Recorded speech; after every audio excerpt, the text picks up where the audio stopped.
Hey guys, Patterns in Paradise welcomes you, philosophical travelers, old and new. We have yet another podcast, packed with contrast, meandering through wacky roads of mind, combining curious tangents intertwined.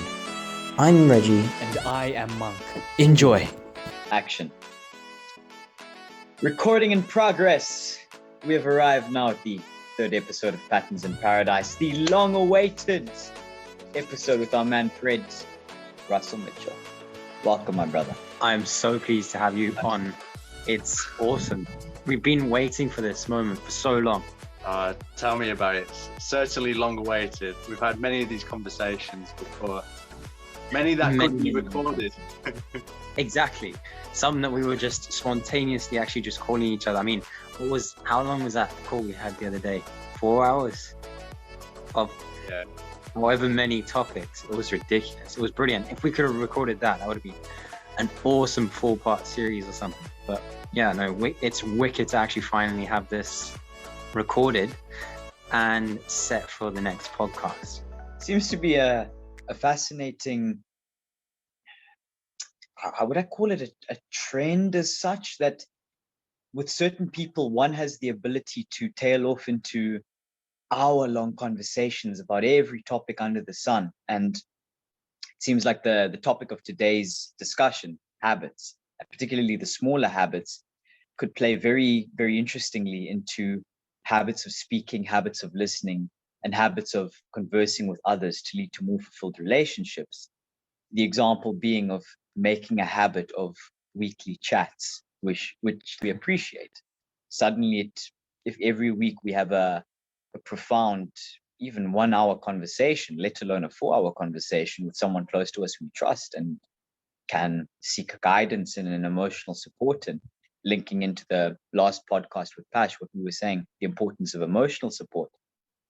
Just having that voice there with someone could be a huge habit to cultivate over time for one's own emotional well-being. Yeah, of course. It's definitely part of that habits in which we Sorry to cut you off there. I was just saying, it's definitely, even having conversations like this, it is definitely a key habit, and a habit that will influence the direction in which we're going in and the mindset that we sort of take as well, with these sorts of conversations. I think it definitely encourages us as well to look at a more independent life of your own, in terms of, okay, so that's how my friend is thinking about situations like that. That's how my friend is doing his or her habits. They are getting this part of their life in better order. But what about myself? It's an automatic thing in human nature. At least that's what I've understood as far as life goes for now. We are creatures of copying, and we like to sort of, what's the word? It's compare. We like to compare ourselves and our lives with others, as well as habits. So everyday life is a simple string of habits of what you formed your life into. And if you start thinking, oh, this person's got a better life than me, it's most likely because you're jealous or you're wanting to have a similar lifestyle pattern. And that all forms from the standards you set for yourself. And Monk and I, we've come up with this understanding of standards. And it was an amazing conversation we had with each other one day. I just turned up at Monk's house and we literally sat for about 30 minutes when you mentioned you only had 5 minutes for a little quick chat. In that moment, I thought to myself, to hell with this. This is one of those important moments that needs one's full time and attention. It was one of those days. 100%. And it was a wonderful chat where we actually understood a lot more deeper as to why we need habits. And it's simply to set those standards for ourselves so that we can actually be more accountable for the actions that we take day to day. Being more accountable, being more sort of responsible for your own life, being healthier, being more structured in order to become more financially stable, so that you're able to actually physically be happy. That's what it's all about, really, in terms of fixing those standards and creating those habits. And I'm sure, as both of you have done in the past, as well as myself, is simply noticing that there's many habits that we've formed in the past that are probably now thrown over our shoulder, and we're like, Is it even a why was habit that? anymore? It's something we get rid of, or some of them we keep. Some bad habits we don't even realize we keep until we notice them and the impact they have in our lives. Yeah, exactly. It's- The can be negative horrifying. impact. And when that realization hits, that's when you can adjust those standards and create a better habit for yourself. Do you agree? Yeah, I think it's really important, actually, because when we think about who we are, really it's just a collection of ideas in our head. We are a continuous storyline, and often I think it's easy to get confused because in that storyline we only remember the most, of course, memorable events, the big events. And coinciding with social media, we see people's lives in respect to these big events, all the best stuff, all the highlight reels, when of course we forget that the character who we are and the lives that we live are determined by the small actions done on a daily basis. And I think it's so easy to forget the habits and what actually dictates and creates those bigger moments and those stories in our head, that like the highlight reel, if you will, is actually made up of those smaller events. And I think if we get the habits right, it will dictate what our story looks like, you know, because a lot of it can be a kind of focused in on the smaller habits, you know, who we hanging around with, what are we doing on a daily basis, what are the standards, like you say, that we're committing ourselves to. I think things like this like really have a big impact that kind of cascade into other areas, which is, you know, why I think it's really important, actually. And agree with you there, Russ. Like it's definitely an impactful sort of part of our lives where if one slight habit goes in a different direction to where it should, it could exponentially change the upcoming events, let's say. So if you've decided, let's say, to, I don't know, have a healthy breakfast every morning, and then all of a sudden you have the one unhealthy breakfast, you have bacon, eggs, sausages, not scrambled eggs, they're good, fried eggs. That's more fats, that's more oils and everything, in comparison to maybe, let's say, granola with fruits and yogurt. It's a big difference. Now, if you've suddenly gone and had that kind of breakfast, and then you've started having bacon sandwiches for your breakfast because you're like, it's still carbs, you've eradicated that good habit, and now it's created a bad one, and that could formulate an even worse situation for yourself later in life, or at least that's my viewpoint on it. I believe any habit you create, it can be for the positive or the negative, depending on how you utilize that habit. Yeah, exactly. I can And see we you are pondering creatures of them. habit. 100% we are. Definitely. I was going to say the brain, of course, the brain wants to make things easier on ourselves. So if we recall back to learning how to drive, when we were learning how to reverse, it was very stressful. It was very difficult. And then the brain naturally makes that into a habit so that it doesn't require as much effort. So there was once upon a time where it took a lot of mental effort to reverse a car and park a car. And then with practice, as it becomes a habit, of course, it doesn't take as much effort.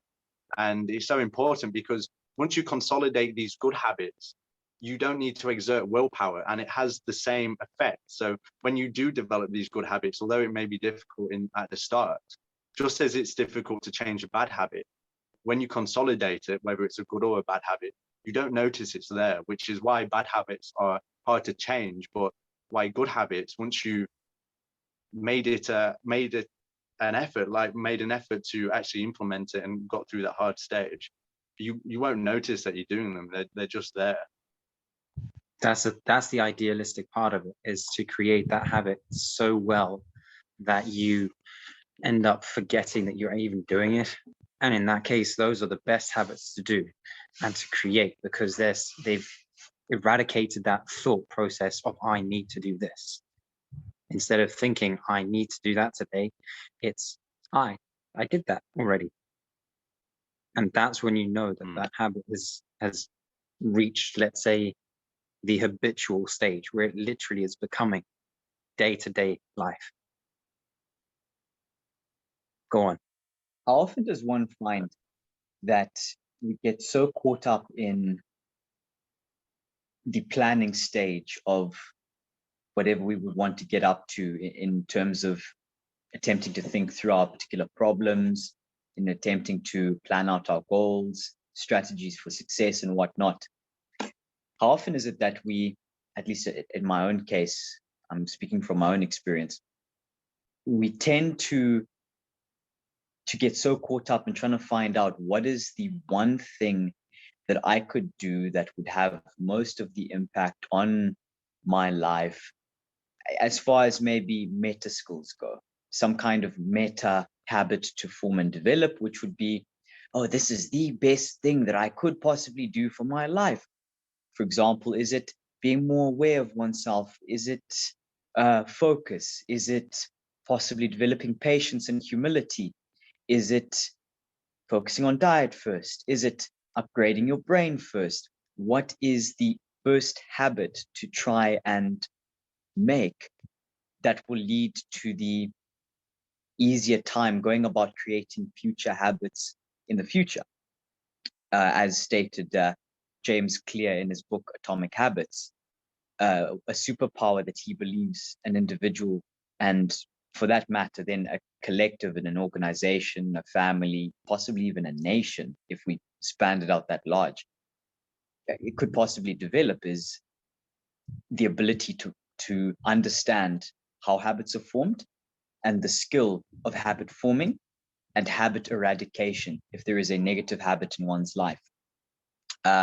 Reggie, earlier you were mentioning how if you were going through your day, or should we say your weeks and months, eating a healthy meal of granola with maybe some peanut butter, some fresh fruits inside, banana, some yogurt, skim milk, awesome. But then you start all of a sudden smashing high cholesterol, high fat breakfasts that leave you sluggish throughout the day, how that could affect not only the rest of your day, but the ability for you to maintain that previously good habit, a decisive habit, as James Clear puts it, that no doubt affects the rest of your day. He states in his book that there are certain habits that can affect the next few hours, days, or even weeks of your life. An example being one's sleep schedule. The ability to go to the habit of going to sleep at a particular time and waking up at a particular time. If I go to bed 4 hours after my bedtime and I require myself to wake up at, let's say, 8 in the morning, I went to bed at 4. I'm buggered for the next day, completely buggered.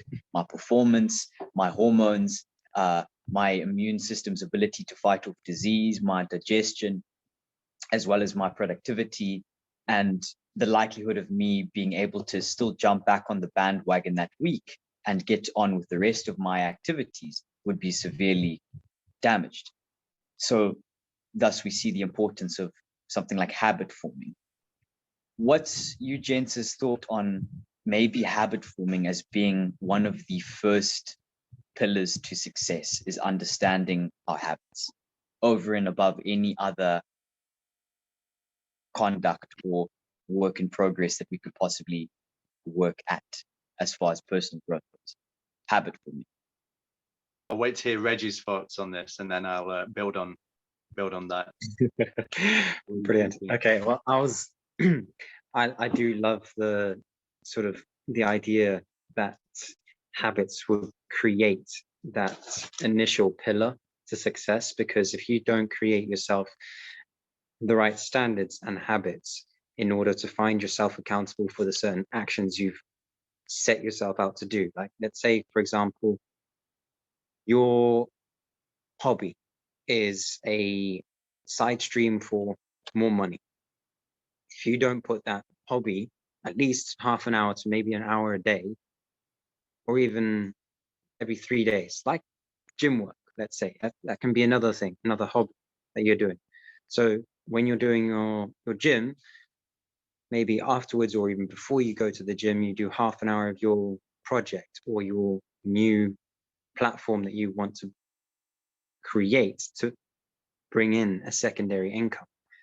If you've created that habit where you start to do that more often and you're like, okay, I've done a good half an hour, I can enjoy the gym now and I can smash out a wicked workout, and when I come home, I can have a really good rest. If you set that habit, it's going to become so much easier for you to actually create that business that you've been desiring for however long, because you've now put in the hours of possibly an hour and a half every week.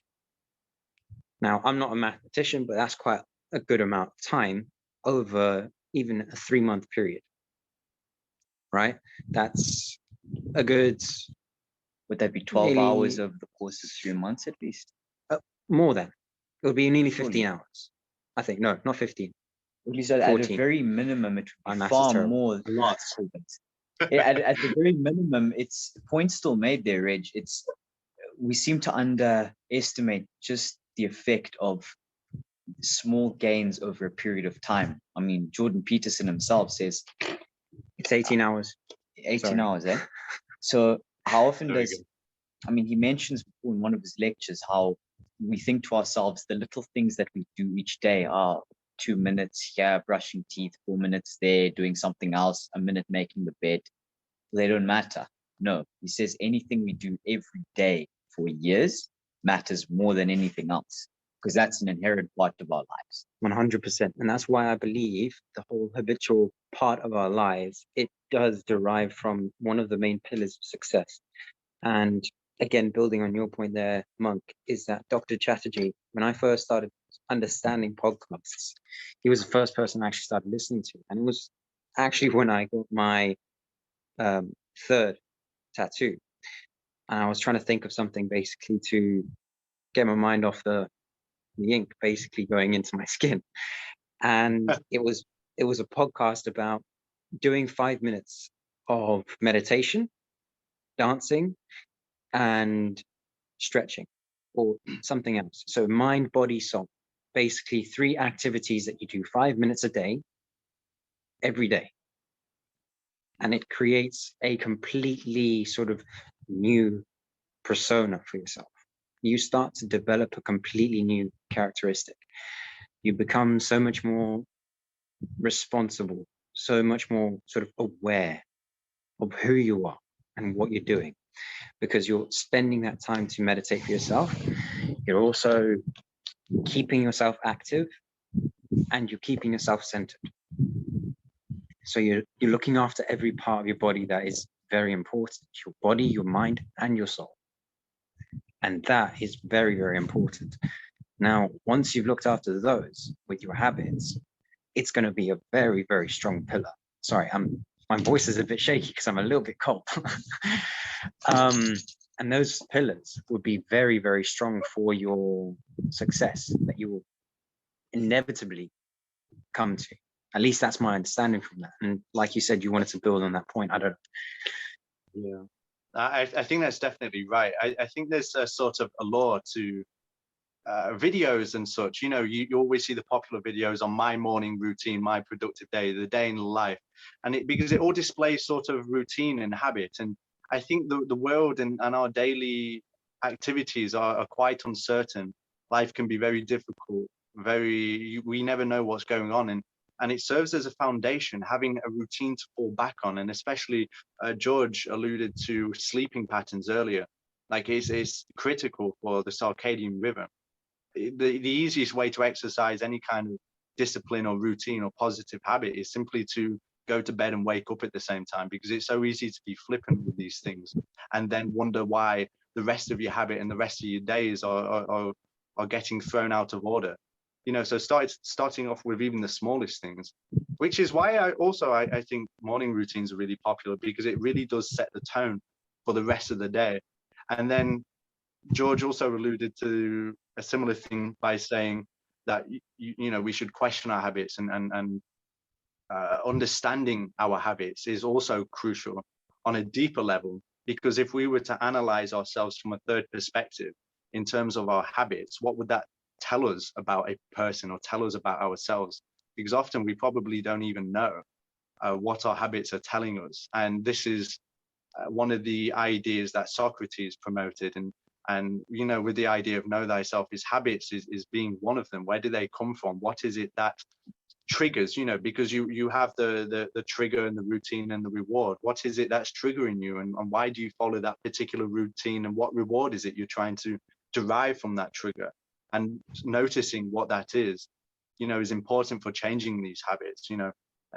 So George has read the Atomic Habits there. So it's understanding that pattern, but I think it has a really profound effect on a practical level. But also, if you want to delve deeper into knowing yourself a lot more, I think if you start questioning why you do these habits, understanding what's triggering them and the root cause of these things, I think it's a really good starting point to making big changes. Because of course, that's all we have.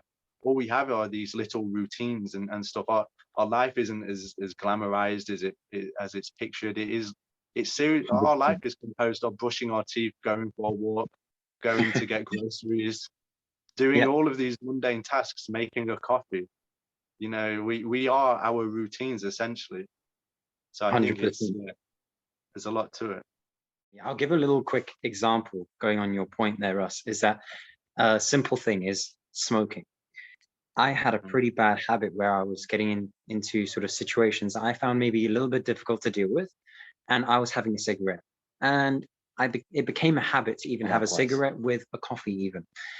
And I would openly admit this because it was an issue for myself that I knew I had, but I knew I needed to deal with it. And I eventually went on a run with one of my friends, Samuel. Now, he's going to be coming on the podcast soon as well, hopefully.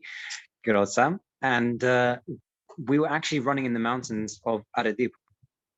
And I remember halfway through, I said to myself, why is it so hard to run not even 3Ks now? About 4 years ago, or even, 4.5 years ago, I did an 18-kilometer run and I was fine. How is that such a big difference? And I did a quick analytic, basically, of why. I don't even know if that's the right grammar, and I'm very sorry for anyone who is grammar sort of correct or whatever. But yeah, basically, I did a little bit of analysis on myself. As we like to call it, we were pipping. We were pattern analyzing. Exactly. So I was thinking to myself, why did I get to this stage? How did I get to this stage? And eventually I came to the conclusion that I was letting go of the simple things in my old life, which was doing something active every single day, at least 2 to 3 hours worth, because that's what my life consisted of when I was in Zim.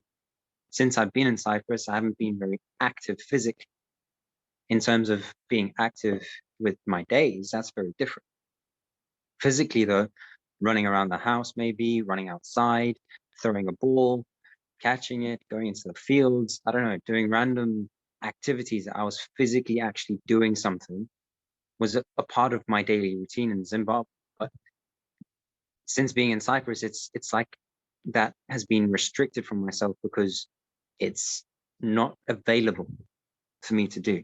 There's not many areas like park places that you can actually go to throw a ball around. And even if you wanted to do that, you would need someone to be there with you. Otherwise, you look kind of insane. And so, I simply said to myself, why are you putting yourself into this kind of position? Change some little things day to day. Say to yourself, why do you need a cigarette with a coffee? Why do you need a cigarette when you're in a difficult situation? And eventually, after a week of asking those questions, it hit me. And I'll tell you this, Green Monday, which was the 15th of March, I quit. And I have not touched a cigarette since then. And it's been honestly so much better for myself. My health. Reggie. Oh, yeah, Thank you. mate. So my health is exponentially also been better.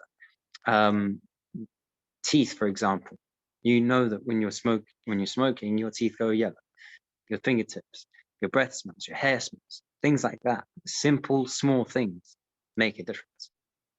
So that was my little example. Took nearly 10 minutes to explain, but carry on, Monk. I saw you. I'd love to hear your 4-hour essay on this. Oh, mate, I'll go for Life days. story. You know I can talk for hours. Boys on boys. If there was a time where we're gonna ever hit like an Good 8-hour example. marathon podcast, No, just give me examples to say, and I'll be running. fellas, we'll play a game where words out Example a hat. machine. Flower pot, floor tile, astronaut, and we have to chat for half an hour on these topics. Used plant soil, broken telephone, window, smoking dried paint. I don't know, mate. We'll come up with some random examples. Improv will be on point with all three of us by that point. Exactly. Boy, oh boy. Speaking of which, though, in regards to one's environment, and again, we're going back to Atomic Habits by James Clear. In regards to one's environment being suitable towards building of certain habits, let's take, for example, gyms closing down in many countries around the world during lockdowns, and there being less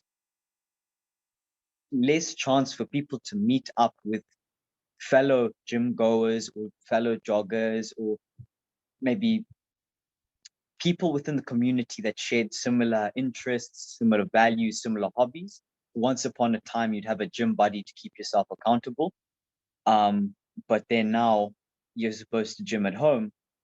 Not saying that there's not people who can still gym at home with the same efficiency as before, if not more efficient, because now they don't need to travel to and from the gym. Maybe they bought their own gym equipment and prefer gymming at home now.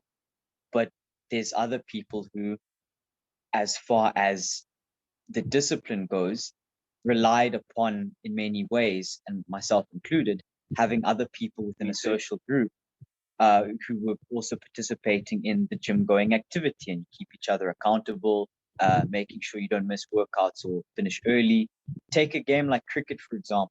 Reg, you're mentioning going and throwing a ball. It's a lot easier to throw a ball when you can go to a cricket pitch and you meet up with 10 other fellows who are there for the same purpose, with pads, with bat. It's pretty clear the purpose of said meetup. Whereas if you walk into or even with the tennis ball up against a brick wall, it's not the same effect, and you're likely to walk away sooner than walking away from a 1-hour cricket practice session, 100%. or jogging for that matter, or eating healthily for that matter. If you're not meeting your friends now at the gym. You could use a very similar example in terms of the gym. If you were doing running on the treadmill in comparison to running outside, you're running in the same spot. You're not going to run as far as you are outside if you actually run around, let's say, a mountaintop, or even the streets around your house. You're going to plan out a little route. You can run further. You can do more laps, let's say, of that than if you're staying in one place looking at the same thing, especially if it's. And this is one thing I hated about the UCLan gym. I'm very sorry to UCLan for this, but the treadmills with a white wall, and it is very hard to run with a white wall. So dare we couch this as into the a abyss of friendly nothing. recommendation to our friendly neighborhood UCLan University? It would be advised by popular decision, i.e. the two of us, that might thou include some murals on the walls to keep Or even just a ADD screen. people entertained. Or a screen could Yeah. possibly be. I wouldn't want to stare at And myself. they're saying, focus on Yeah, your I wouldn't running. like that You're either. not here to watch TV, you buggers. That's another alternative. Yeah, you could get lazy, but if you've got, let's say, a TV with, I don't know, woods just moving, pictures of woods, it will look. You can put yourself in that position. It will be easier than staring at This is stuff. what's missing. This is why people weren't working out in the pandemic, because we were missing pictures of woods. If only we I had know, some right? pictures of woods in our rooms, we would. Oh, we do. We have Oculus You Rift never know, and actually. Some VR. virtual reality now, fellas. Exactly. Get some VR goggles on, pick yourself on the treadmill, and run at it. Make for an interesting workout and some interesting injuries, I guess. Then Could get you some imagine if you start program. running too far because you think there's a wolf chasing you, and then you run off the treadmill? Sorry. Honestly. No, but at the same time, you've got a point there. If someone spends enough time in VR, I mean, not that I'm very experienced with VR, but surely the thought would be if there was some software programmer who just wanted to mess with you, or maybe the boss told him something at work that day and he says, you know, let me fuck the customer just a little bit. Let me, and then he puts a setting where you hear this. You look left, you see nothing. You look right, and there's this wolf rounding towards you. Like, fuck, run for your life. Do madness. It'd be madness. Virtual reality chaos. People falling off the treadmill, breaking legs, still trying to crawl away with 3 limbs. It's coming for me. And run away from the grizzly bear. The You've got 10 sets of grizzly. Yeah. Slender Man. Oh, could you imagine horror running scenes? And then you have all types of different settings of the Slender Man, grizzly bears, the wolves, Business idea. There we go. hyenas, cheetahs, Whoever's all out sorts of there. animals. This is revolutionary. We need to patent this real quick. I think so. Get it? Get a patent done. This is ours. No one's taking it. Virtual reality, Horror you're rooms. ours. Virtual reality, RFYFL, runforyourfuckinglives.com. Will be the website by which you can access this particular feature of virtual reality, available only to PIP subscribers and those who donate over €1,000 to our Patreon. It has to be single payments, and we prefer Bitcoin. Yeah, even though the market's crashing. That's the point. Buy low, sell high, give it to us so we can sell high and take your money. Love you guys. I'm joking. We'll invest in better microphones, Lamborghinis, so we can take you guys out on a ride on the. I'm just kidding, guys. Seriously though, appreciate it. $1,000 on Patreon. Hey, it could help us get a proper studio. They'll help him get his 6 tattoo, let's go. 6 tattoo. Maybe I'll get some more podcasts. Oh my god. That's All some your wise money investing. fund is into ad revenue, fellas, so we can get more listeners and it becomes a No, lovely pyramid scheme. we need the word to be spread 100%. Interesting. Oh, good fellas. I think we took a slight detour from habits there. I think fellas. so. That was a good little rabbit hole though. I liked it. Yeah, it's just a bit. Summarizing the whole sort of 30 minutes or so that we've been chatting, I think it's incredibly important for us to formulate and keep yourselves accountable to the habits that you set yourself. Now, I've personally found it a lot easier to continue habits, providing I set myself a standard first. And I was listening to a podcast from a guy named Dan, and he actually mentioned that if you set a standard as if it's something that you find revolting in the same sort of situation. So I'll give a little prime example. So if you wake up to your 5th alarm every morning, but it's not an issue for you. However, if you go to the sink and you're going to pull the drain out, let's say, and you find all the food pieces stuck on the bottom, whatever, you think that's absolutely revolting and disgusting. I personally don't care, because at the end of the day, you're going to wash your hands anyway. Basically relay the same sort of disgust of that as you would thinking you're going to wake up at 5 a.m. I mean, on the 5th alarm. So instead of waking up, let's say, even 50 minutes later, because I think it's almost every 10 minutes, your alarm snooze button goes off or whatever, something like that. You can change the settings, but let's say every hour, you delay your wake up for that sort of time. That hour could go to your next new habit, or even cut down half of that and give yourself that extra half an hour to work on your side projects. If you actually hold yourself accountable to waking up at the 1st alarm. And if you can't do it on the 1st, cut it down, do it on the 3rd. So you know that on the 3rd time you're going to wake up. And if you've managed to do that for a solid couple of days, make it the 2nd, make it the 1st, and just reduce it small steps at a time if you think that big jump is too much for you. So I really do believe that habits and standards are needed for your success. No matter what kind of success you want, it's success in life. And I think that's the most important thing. Not to mention the humility required to take those small steps, putting ego aside, putting pride aside, and genuinely being willing to make a 5-minute habit. Was James Clear says, figure out a way of taking a habit down to the beginning step, which is under 2 minutes in length. If you could make whatever it is less than 2 minutes, there's a much higher chance that you're going to be able to form a habit around it. Simply the beginning step of the habit has to last about 2 minutes. From there, you can build and work it up. But many times, and I know this is myself speaking, with a lot of my habits, I would have wanted to get them perfect right away. I want to get 12 hours of graft in, as well as 2.5 hours of exercise, and still be able to get all the other stuff in my life done and dusted. It's almost like out of arrogance or ignorance or whatever, insecurity, I'm attempting to try and optimize my life immediately without just trying to standardize things, just get the habits in play.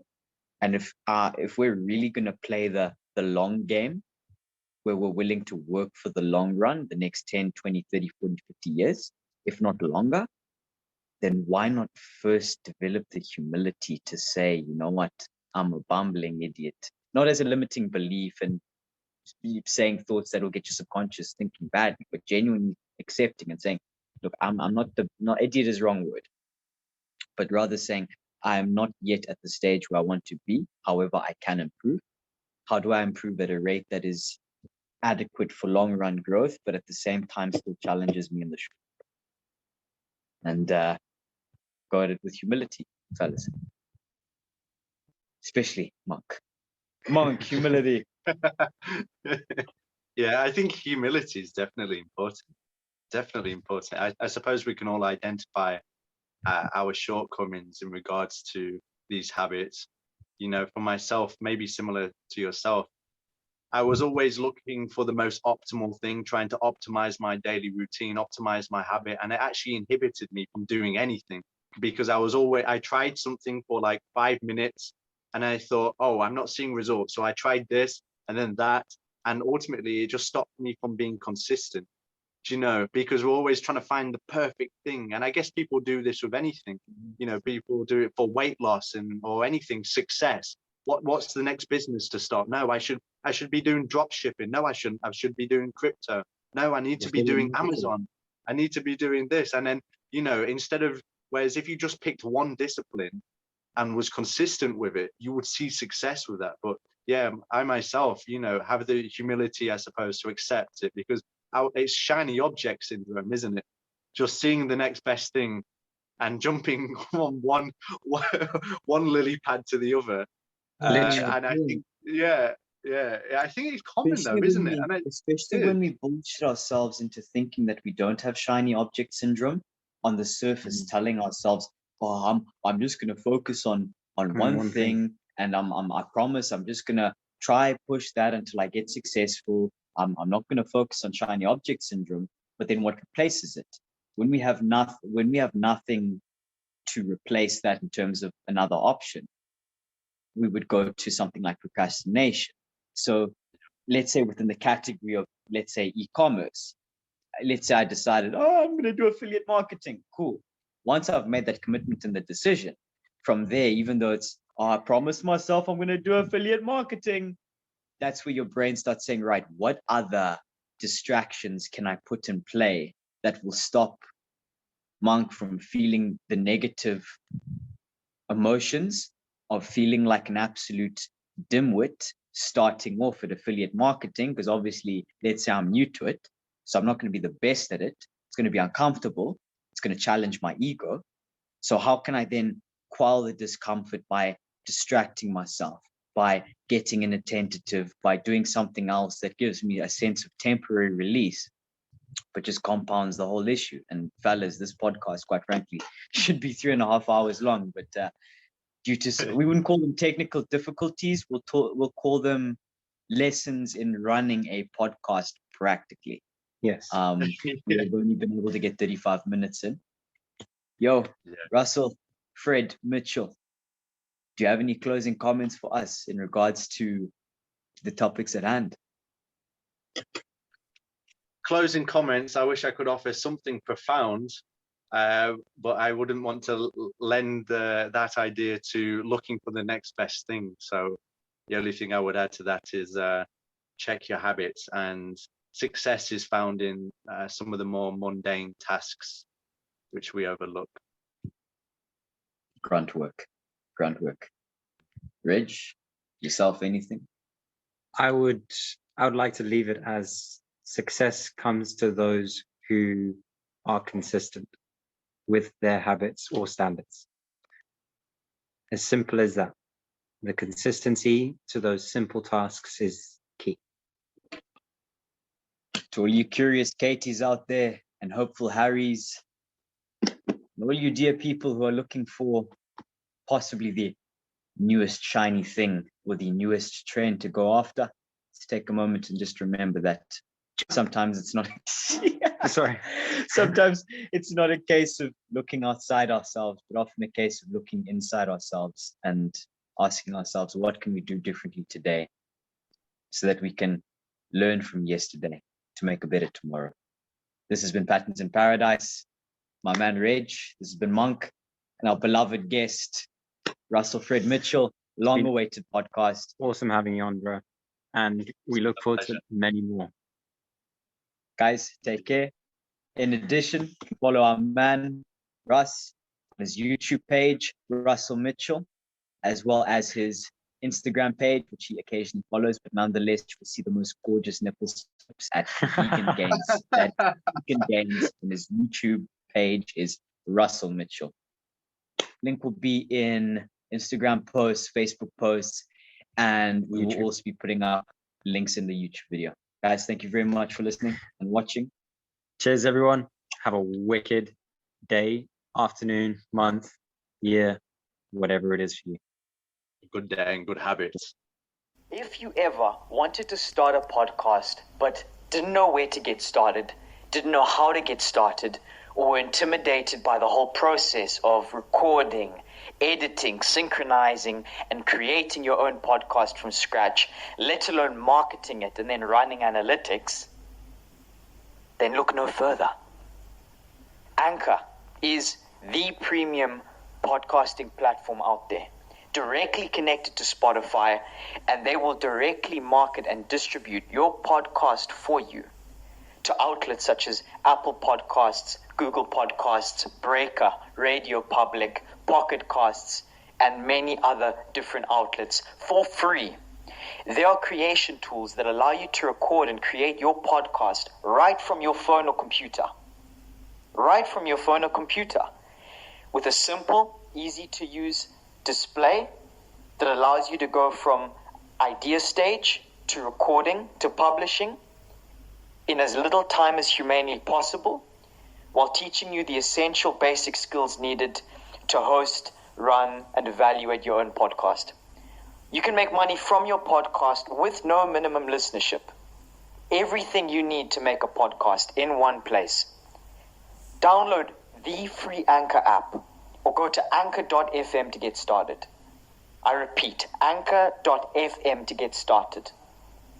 Reggie and I would not be in such a position, so easily able to plan out the releases of our podcast step after step after step, and getting ideas from inside our brains out into the microphone and out into the public as easy as we are without the use of Anchor. These guys are a game changer and will change your podcasting experience. Anchor.fm to get started.